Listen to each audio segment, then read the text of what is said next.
like many at this point in January, if you made resolutions back on December 31st, you might be starting to think, okay, well, maybe there's 2021. But the fact is, there are ways that we can still try to stay on track in the upcoming year. Health and wellness expert Michelle Promoleko is going to give us some good advice. She's the author of Sugar Free 3. Welcome to Good Day Live. So glad to have you with us today, Michelle. Thanks for having me. You know, there are a lot of resolutions that we fail quickly each time we try to make them. So are there ways that we can stay on track just a little bit better?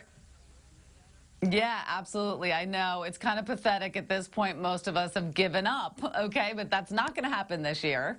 And the reason we give up is because it's really hard to make food choice differences when we've been eating the same things, and especially when it comes to sugar, because it's addictive. So the more we eat of it, the more we want of it. And it's not enough to just say, wake up one morning and summon willpower, hopefully, and think it's going to change. You really need a plan of action. You know, and that's exactly why I created Sugar Free 3. I needed that plan of action. Well, and I think we also need good advice about sugar, because I feel like every time you turn around, you know, you hear different terms as far as sweeteners and sugars and cane and stevia, and the list goes on and on. So what are some things that we need to look out for?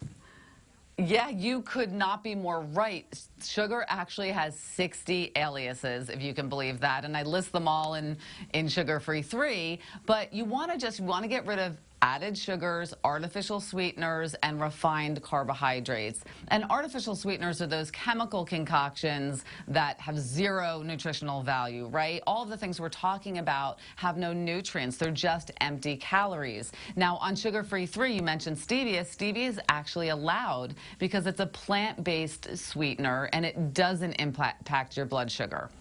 So that's one thing. Stevia sweetened things are okay. And I like that, because that was the one thing I've always heard is a good source or a good choice. So are there other good choices that you recommend, not only in the book, but to our viewers right now?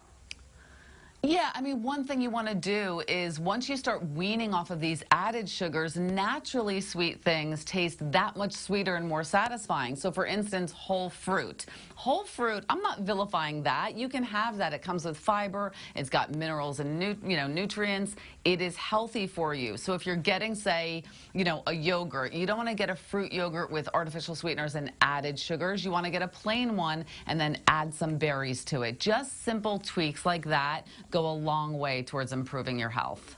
And you know, the thing is too, is I've noticed with the changing labels that came with the new year, it's gotten a little easy for us to, you know what I mean? It's easier to read and see what we're getting, right?